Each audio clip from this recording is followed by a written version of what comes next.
on, everybody? It's your buddy, it's your pal Spaz Phoenix, the YWC Reality Check, and what we have today is more fantasy booking from me. When do I do fantasy booking? When I'm bored. And honestly, when was I bored? Last night. Recording this on Thursday. You guys are getting it on Friday. Do the math. Oh, yes. And if I was going to do any other topic this week, it would be the CM Punk nonsense.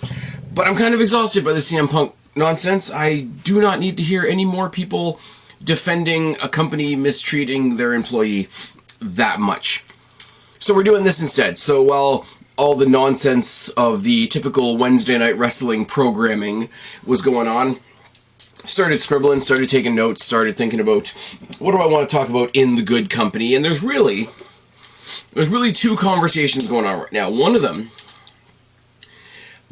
is the international pay-per-views, which I've talked about quite a bit. I love the globe-trotting trend that WWE has going on right now. And the other is the title situation in general. People don't like the New World title. People are still crying that Cody didn't take both belts off of Roman. The women's champion switch shows, and you know, we think there's going to be a thing there. We have NXT champions on the main roster.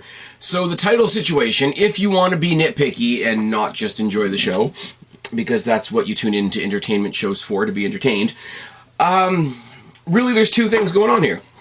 The titles are a mess, according to some people, and we're doing a bunch of international shows. So, how do I bring the two of them together? I start scribbling and I start doing that, oh, what would I do with this, what would I do with that? And I've sort of combined the two, because, as we know,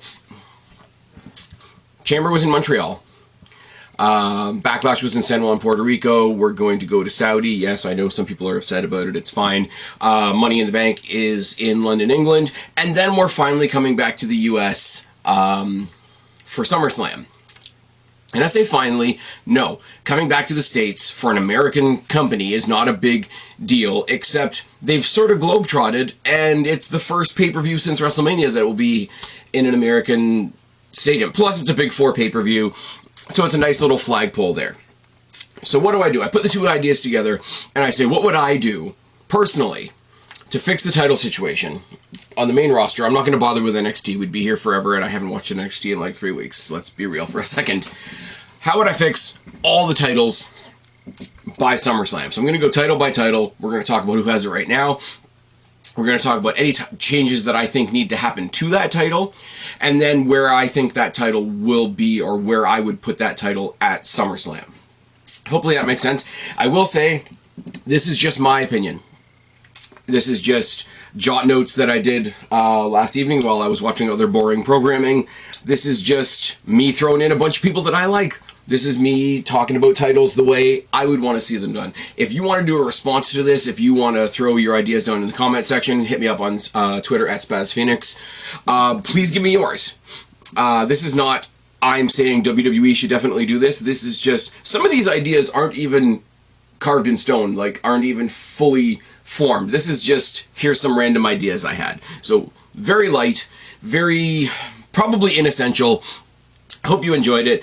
There's no pay-per-view for me to preview this weekend, so I didn't really have anything to drop for you guys on Friday, and I wanted to do something before this week's episode of WWE last week, because we will have a lot to talk about at that point. There's a lot of Flix Fix stuff up as well. Guapo joined me to review Guardians 3. There's a trailer response for, what did I do? The Meg 2 and the new, brain is falling right out of my head. Sorry guys, the new Hunger Games. The Ballad of Songbirds and Snakes. So if you want other stuff to tide you over in Spaz land, you can go check all those out. But let's go title by title. Let's talk about the Intercontinental Championship first, because this one's going to be nice and quick.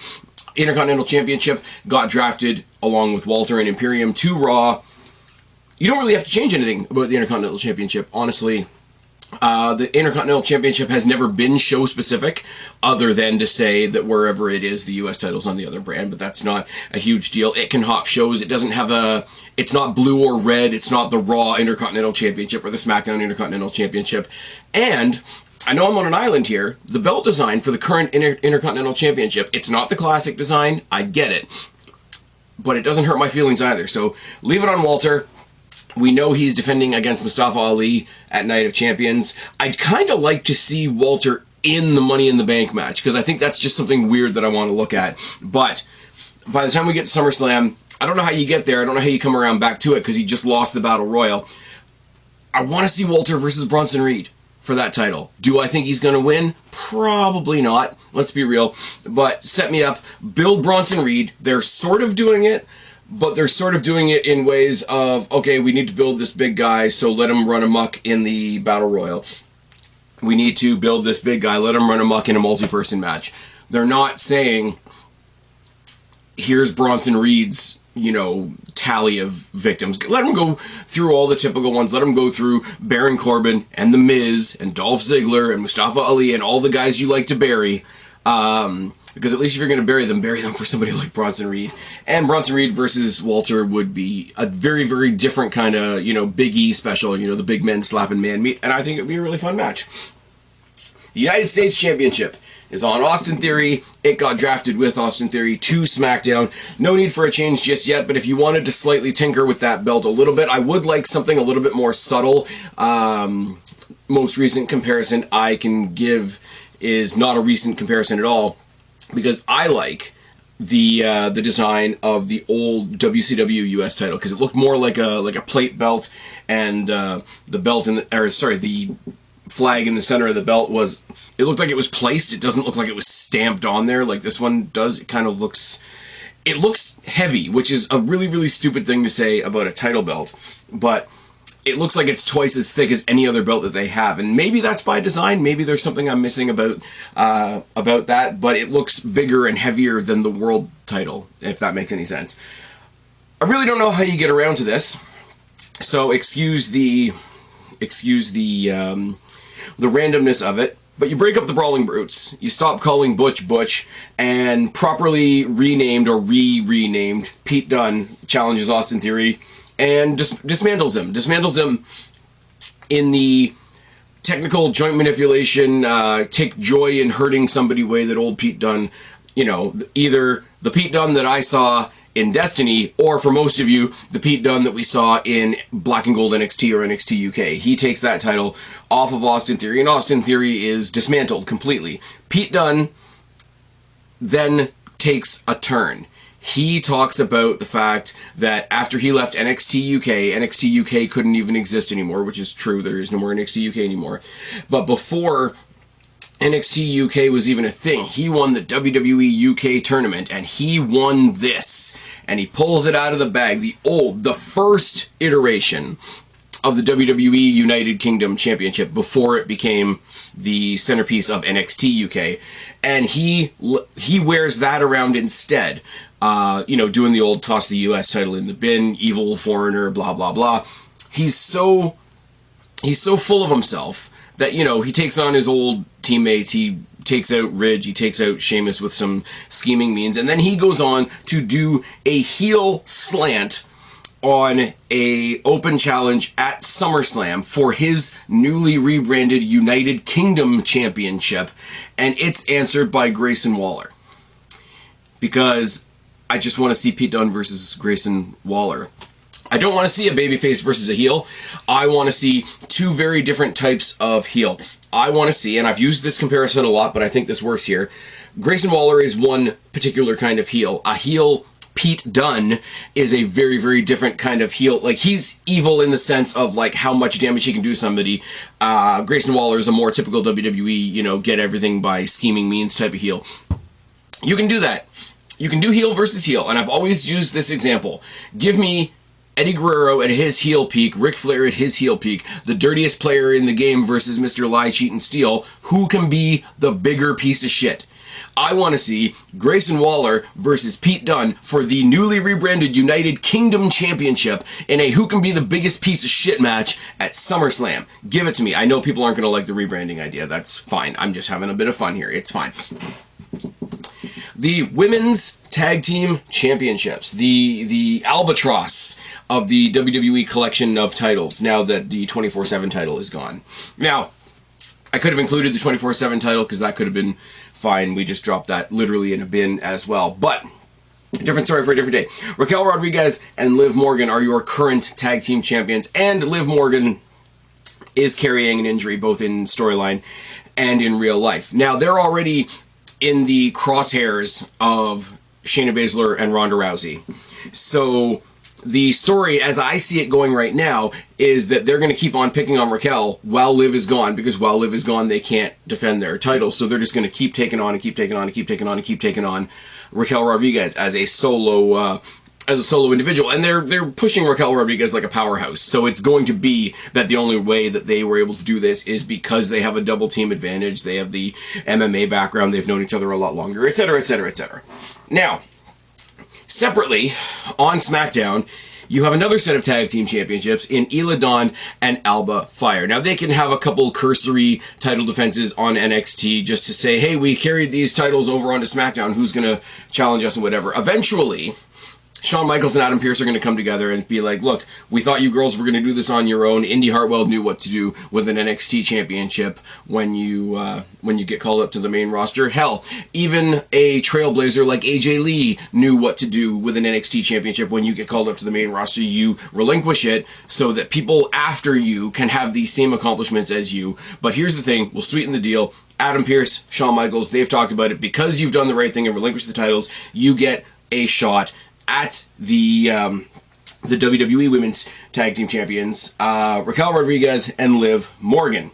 Raquel has been beaten down and beaten down and beaten down month after month after, or sorry, not month after month, week after week by Shayna Baszler and Ronda Rousey, and Liv Morgan has just barely come back despite doctor's orders. She's back before she was supposed to, before she's 100%, but they take a lot of shit talking from Alba Fire and Isla Dawn, and at Night of Champions they drop the belts to Alba Fire and Isla Dawn, who then immediately pick up an old feud with their NXT rivals, Kacy Catanzaro and Katana Chance. Now, here's the thing. You know I like Isla Dawn and Alba Fire, but on the other side of the coin, you know I like Katana Chance and Caden Carter as well. They got a lot of shit during COVID from a lot of people because the internet's a strange place. Don't do it. I just like them as a team. And here's the thing. Raquel Rodriguez, Liv Morgan, I like them individually. I don't like them as a team. They basically went, you're kind of crazy, you're kind of big, boom, you're a team. Alba Fire and Isla Dawn meshed a little bit better as a tag team on NXT. These two are an actual proper tag team. That's what I'm saying here. And also, Isla Dawn and Alba Fire and Katana Chance and Caden Carter proving that they don't need any help from the main roster. They can carry their NXT feud onto the main roster, and it still works. That happens at Money in the Bank. Katana Chance, Caden Carter pick up the tag team champion. Yes, I'm hot potatoing them a little bit. Katana Chance, Caden Carter are really awesome baby faces, even though some people find them obnoxious, but then again, those people like Cody Rhodes. Here's the thing, they get the win at Money in the Bank, which is awesome, and they're celebrating and whatever. They're also two of the tiniest women in WWE. I'm not saying that to be derogatory. Katana Chance is tiny. Caden Carter is tiny. What they're able to accomplish, in very much a Zelina Vega kind of way, is awesome. And Katana Chance specifically does things that I've only ever seen her do in that ring. But them, after a hard-fought battle with opponents that know them like Alba and Isla do because they've already fought so many times, they are going to be a little rougher for the wear after that match is over. So, after their match at Money in the Bank, they are blindsided, and they are the perfect victims for Shayna Baszler and Ronda Rousey, because Shayna Baszler and Ronda Rousey for a couple of weeks now have been taking on one of, I know they keep wanting to say the, but Rhea Ripley is a thing, one of the biggest, most powerful women in WWE in Raquel Rodriguez. Think about what these monsters are going to do to these tiny women. And I'm not saying that to be derogatory, it's just, you know, visual is visceral. I used to say that a lot. That was an expression of mine that I used to use quite a bit. This is your David and Goliath story for SummerSlam. This is Katana Chance, Caden Carter taking on Ronda Rousey and Shayna Baszler. Now, you got two challenges. Take Ronda Rousey back to the impressive run she had in her very first year in the WWE, and take Shayna Baszler back to the absolute killing machine she was in NXT when her and Rhea Ripley beat AEW in the ratings in the demo. Give me that Shayna Baszler, give me that Ronda Rousey, give me those two having these two for lunch, and people will not be able to not care about these tag team titles anymore. Plus, people really don't like Rousey right now, and keeping her away from a singles title will be something that people will just cheer by proxy, which is a little weird, but it takes us to where we need to go. Now, here's the thing. We are not doing a women's title belt swap. The SmackDown Women's Champion on Raw is currently Rhea Ripley. What you're going to do, you want parity with the men, right? You want parity with the men. The championship on Raw is going to be the World Women's Championship. Get a new belt, do it similar but not exact to the belt that we're going to crown at Night of Champions for the World Heavyweight Championship. Give that to Ripley. Let her be the historian that renames that belt. It's all good. It's all fine. It's all wonderful. Send her on a path of destruction. Kill everybody. Have her kill Dana Brooke again. Have her kill Natalia, because that's the next one that's lined up for her. Have her kill Indy Hartwell, Candice LeRae. I don't know. Is Piper Niven on Raw? I can't think right now. She goes on a path of destruction. On the other side of the coin, on the challenger side of the coin, Becky Lynch and Trish Stratus are having a fight at Night of Champions. That's going to have a shenanigans finish. I'm pretty sure. They're going to have a rematch at Money in the Bank, possibly with a stip. She's going to defeat Trish Stratus because, I mean, let's be real. Trish Stratus is at that part of her career. She's going to do an excellent job of making Becky Lynch look like $1 million. She's already doing an amazing job of making Becky Lynch look like $1 million. Becky Lynch is going to walk out with a fucking purpose. The Raw after Money in the Bank, interrupt a Judgment Day promo, and basically have her stare down Rhea Ripley the way she did a couple of months ago when we thought we were getting this match, and say, hey champ, what the hell are you doing at SummerSlam? There's your match. There's one of your marquee matches. There's one of your marquee matches for SummerSlam. I say, I would make an argument for putting this in the main event, but I really like the main event that I'm setting up. So I'm going to throw this in the semi-main just so that we're clear on that. On the other side of the coin, on the other side of the draft, so to speak, we have the Raw Women's Champion on SmackDown, which unfortunately is still Bianca Belair. Now, you rename that to the WWE Championship. The WWE Women's Championship, sorry. You put it on parity with Roman Reigns' belt, which I'm going to talk about later. Design stays similar. Put it at a similar level, etc. We already know that the match is set for Night of Champions between Bianca Belair and Asuka. Asuka should have won at WrestleMania, but that's another story for another day. We're going to right that wrong at Night of Champions. We're going to do a rematch because Bianca Belair is going to come out and be like, girl, and do some weird snappy shit and pretend that the hair isn't a weapon and it's fine. We're going to do a rematch at Money in the Bank with a stip, and she's going to retain. Asuka's going to retain. Listen to me saying this very carefully.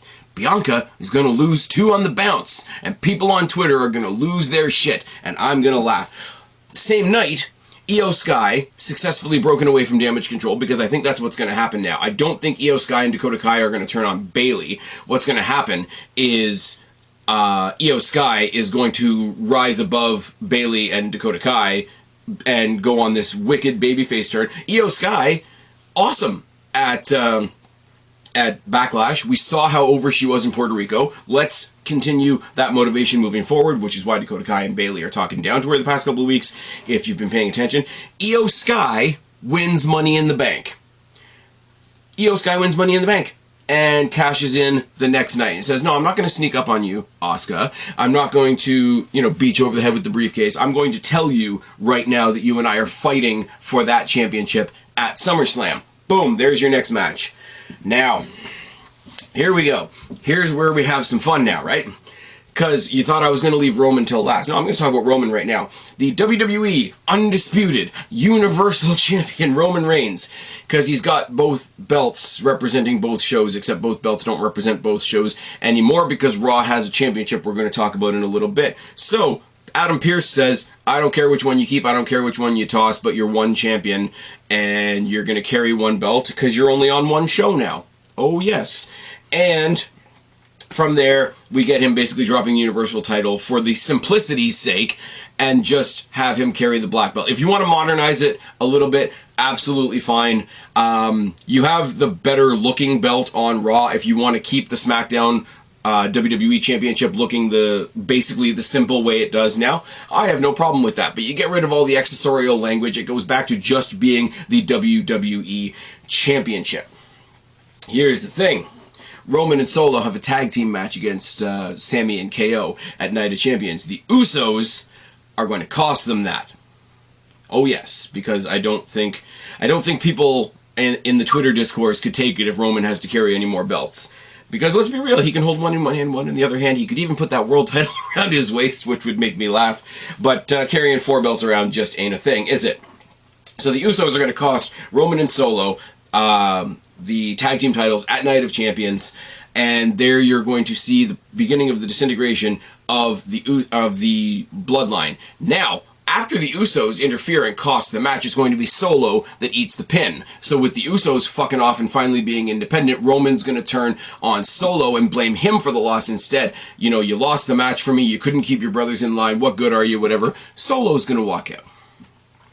Solo is going to walk out. They're all going to go their own directions. The Usos are going to do some other things that I'm going to talk about in a second. Solo, if you listen to the rumors online right now, recently, several WWE reps have said in the next 5 years, your 2 biggest heels in the company are going to be Solo Sikoa and Gunther.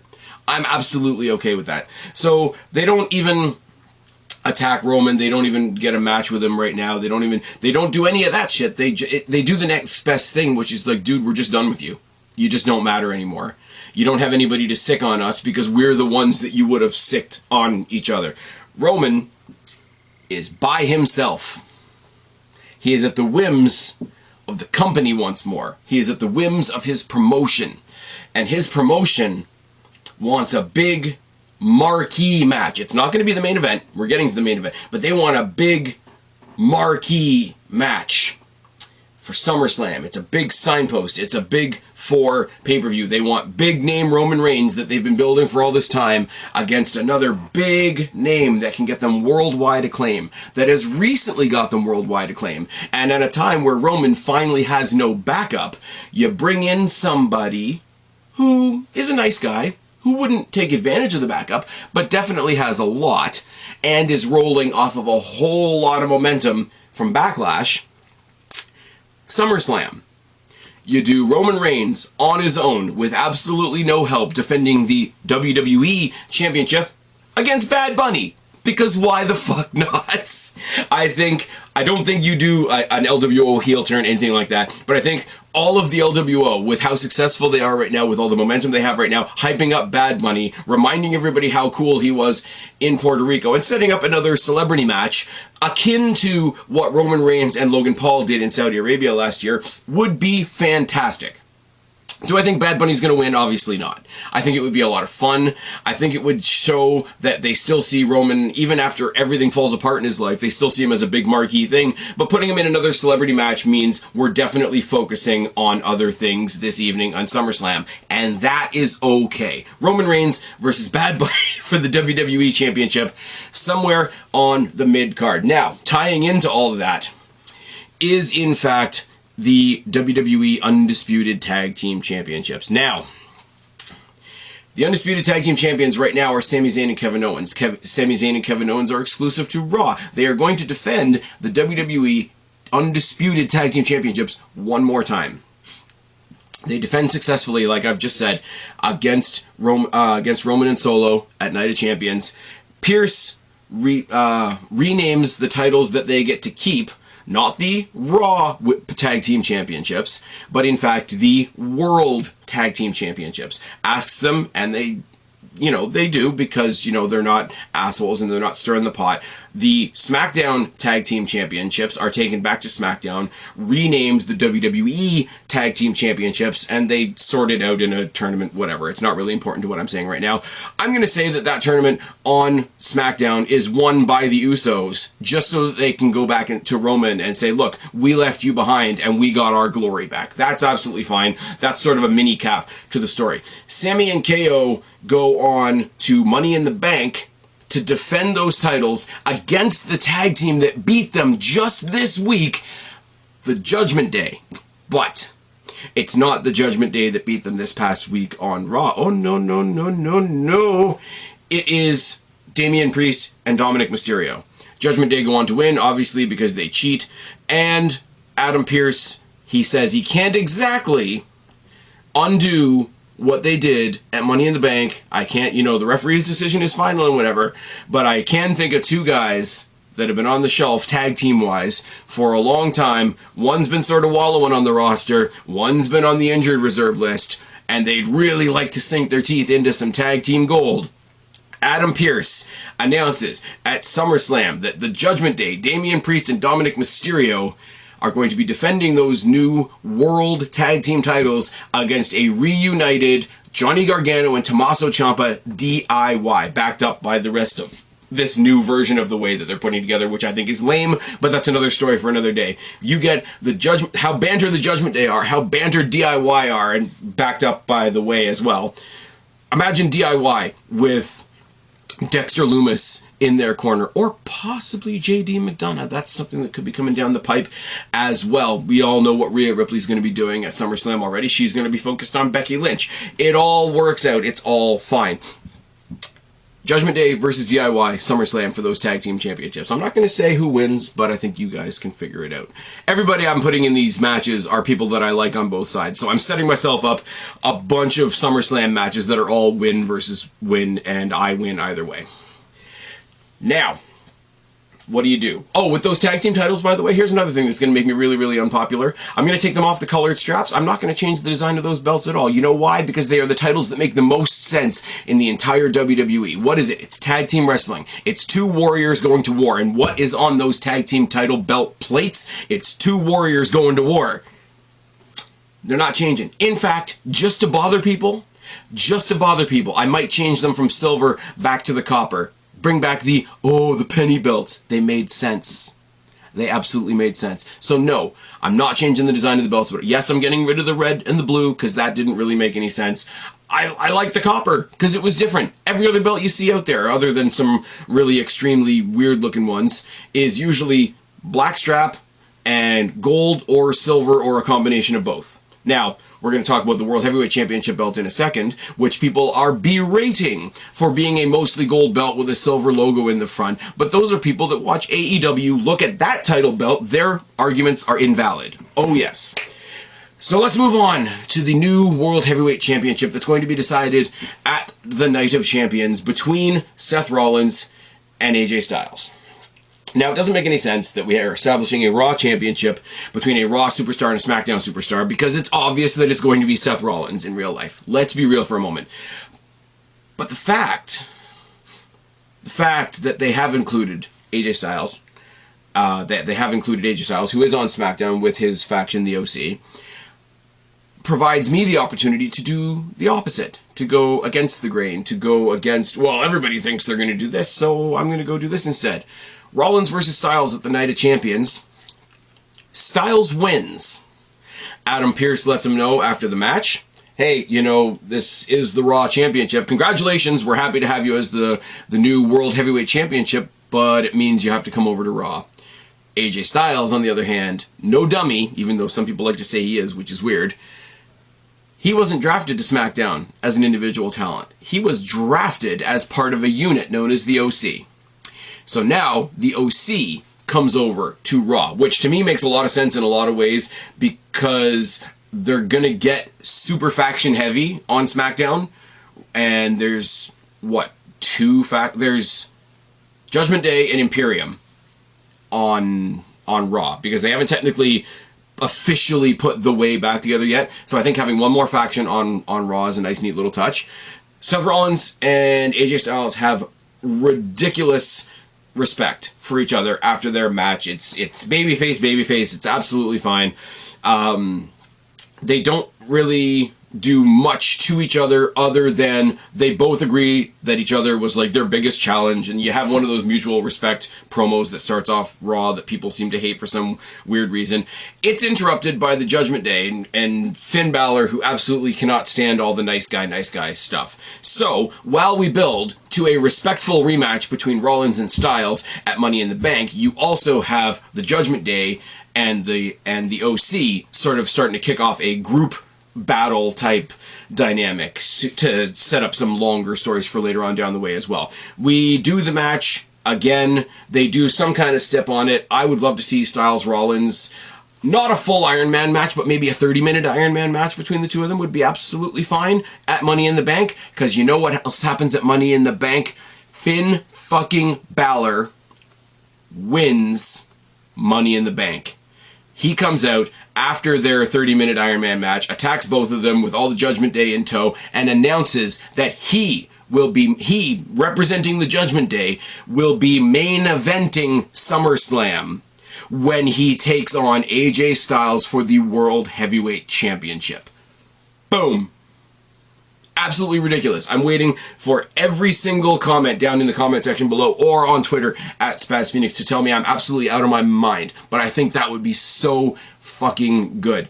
So everybody going in thinking Rollins is the easy win at Night of Champions, and not only does the other guy win, the other guy comes in, changes the whole fucking game on Raw, and now he's already moved on to his next challenger in Finn Balor. Finn Balor, who, kind of, was the one that Rollins beat to get into that thing in the first place.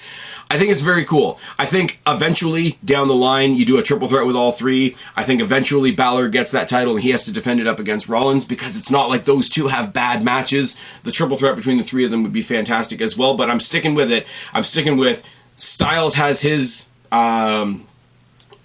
has his big success at the Night of Champions. He has a respectful back-to-back win over Seth Rollins to set him up. Balor's night is Money in the Bank, setting up a bigger night for SummerSlam. And I'm sorry, the Judgment Day is fucking awesome. While we're coming down to the simmering embers and the vapor of the bloodline, you are now into it's Rhea Ripley. Rhea Ripley as a single star is the biggest success story in WWE right now. Judgment Day as a faction. LWO are a lot of fun, and I hope they do a lot of really wicked stuff, don't get me wrong. The Judgment Day, with the World Heavyweight Championship as their centerpiece, and potentially still the World Tag Team Championships, and the newly branded World Women's Champion in Rhea Ripley, plus they do have a little bit of a connection with Imperium after this week. They do have a little bit of a connection with the Bloodline, as we've seen in previous weeks. And they might have a new member in JD McDonough, which is going to piss off all the right people. This could be the year of the Judgment Day. Yeah, on the other side, as people love to make fun of. I'll do it anyways. So here's your SummerSlam. Here's the SummerSlam that I've set up by fixing all these titles. You got Bronson Reed versus Gunther for the IC title. You got Pete Dunne versus Grayson Waller for the United Kingdom Championship.